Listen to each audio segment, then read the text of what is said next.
In the beginning of the 19th century, Britain was at war with France. In an effort to weaken the French, Britain prevented neutral nations from trading with France by blocking trade with British ships. This was called the Orders in Council of 1807.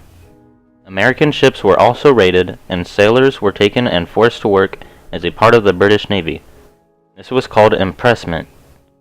The British did this because some British sailors pretended to be American to get out of the war against France, and they wanted as much firepower as they could get. In 1810, the United States Congress passed Macon's Bill to try to encourage either France or Britain to stop restricting trade by offering to cut off trade with the opposing nation of whoever agreed with the bill first. France was the first to agree, so the United States cut off trade with Britain. The United States bought a large portion of land from France, called the Louisiana Purchase, to allow westward expansion. The United States also wanted land from Canada. However, Chief Tecumseh from the Shawnee tribe, along with the British and other native tribes, wanted to prevent the U.S. from expanding.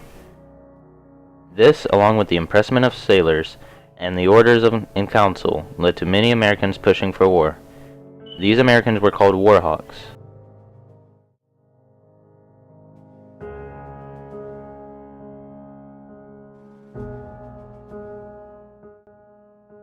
After war was declared, American troops went to attack Canada, which was a British colony at the time. However, the troops were not prepared, and under the leadership of the governor of Michigan, William Hull, they retreated back over to America, and Hull surrendered Detroit after being pushed back by the British commander Isaac Brock and Shawnee Chief Tecumseh. Soon afterwards, in October, the first major battle broke loose, the Battle of Queenston Heights.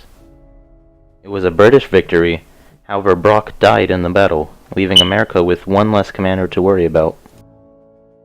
In September of 1813, Captain Oliver Hazard Perry led a successful attack against the British Navy at the Battle of Lake Erie, which became a turning point in the war. Shortly after, William Harrison led another success in the Battle of Thames and gained back Detroit at the death of Tecumseh. Success, however, didn't last forever in America. In 1814, the British defeated Napoleon and began focusing solely on the war effort in America. Washington, D.C. was captured in April of 1814, and government buildings along with the White House were burned.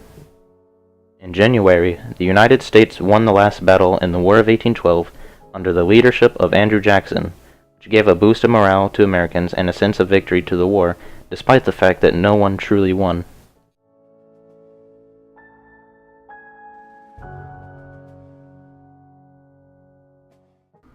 The Treaty of Ghent ended the War of 1812. It was signed by American and British representatives at Ghent, Belgium. This treaty meant that all conquered territory was to be returned, and fighting would be ceased between America and Britain. The era of good feelings was ushered in due to the high moral and self-confidence of Americans after the war.